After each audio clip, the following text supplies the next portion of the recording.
Kota terbagi, batas-batas etnis di Batavia.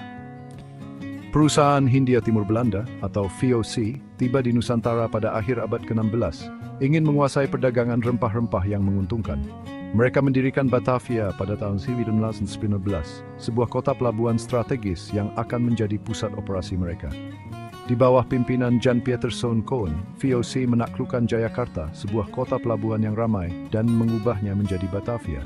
Koen membayangkan Batavia sebagai kota Belanda, tetapi ia segera menyadari bahwa ia membutuhkan kerjasama dari berbagai kelompok etnis untuk memastikan keberhasilan kota tersebut.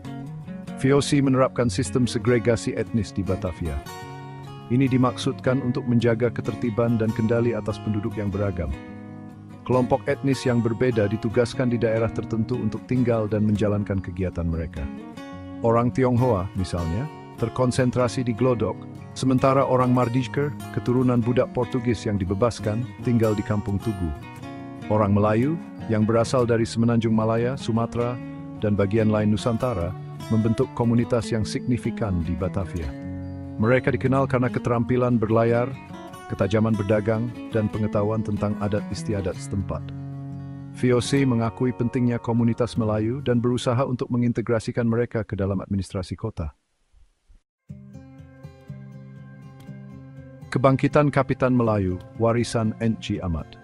Untuk mempermudah komunikasi dan menjaga ketertiban dalam komunitas Melayu, VOC membentuk Jabatan Kapitan Melayu pada tahun 1944. Kapitan Melayu bertindak sebagai penghubung antara pemerintah VOC dan penduduk Melayu.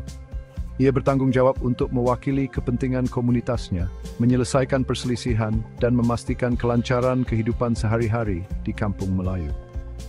Kapitan Melayu pertama adalah N.G. Amat, seorang tokoh yang dihormati dalam komunitas Melayu. Sedikit yang diketahui tentang kehidupan awalnya, tetapi catatan sejarah menunjukkan bahwa ia adalah seorang pedagang terkemuka yang memiliki hubungan dekat dengan VOC. Penunjukan N.G. Amat menandai awal dari garis panjang Kapitan Melayu yang memainkan peran penting dalam perkembangan Batavia. Sebagai Kapitan Melayu, N.G. Amat memiliki pengaruh yang besar dalam komunitas Melayu.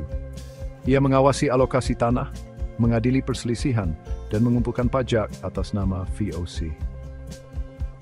Ia juga memainkan peran penting dalam menjaga hukum dan ketertiban, sering bekerja sama dengan otoritas Belanda untuk menangkap penjahat dan memadamkan kerusuhan. Pelindung komunitas, peran kapitan yang berkembang.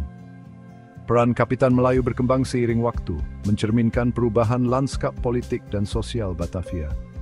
Seiring dengan pertumbuhan ukuran dan kompleksitas kota, begitu pula tanggung jawab kapitan.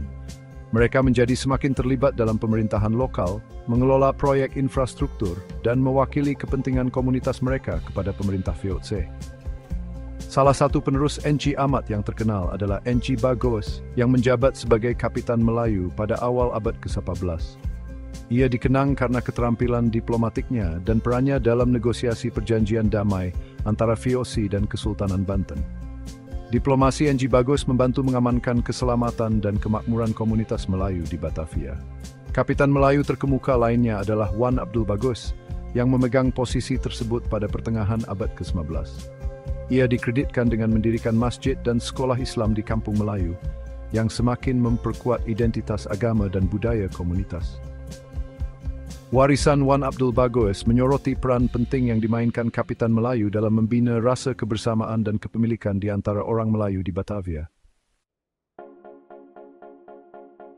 Warisan abadi dari Kampung Melayu ke Cawang. Kapitan Melayu meninggalkan jejak yang tak terlupakan di lanskap Batavia dengan beberapa tempat dinamai untuk menghormatinya. Kampung Melayu, kawasan Melayu yang semarak, berdiri sebagai bukti kehadiran komunitas yang abadi. Nama Cawang, sebuah distrik di Jakarta saat ini, diyakini berasal dari Cawang N.G., gelar yang digunakan untuk menyebut Kapitan Melayu. Kapitan Melayu memainkan peran penting dalam membentuk sejarah Batavia. Sebagai perantara antara pemerintah VOC dan komunitas Melayu, mereka menavigasi kompleksitas pemerintahan kolonial sambil melindungi kepentingan rakyat mereka. Warisan mereka terukir di jalan-jalan dan lingkungan Jakarta, sebuah pengingat akan pengaruh Kapitan Melayu yang abadi.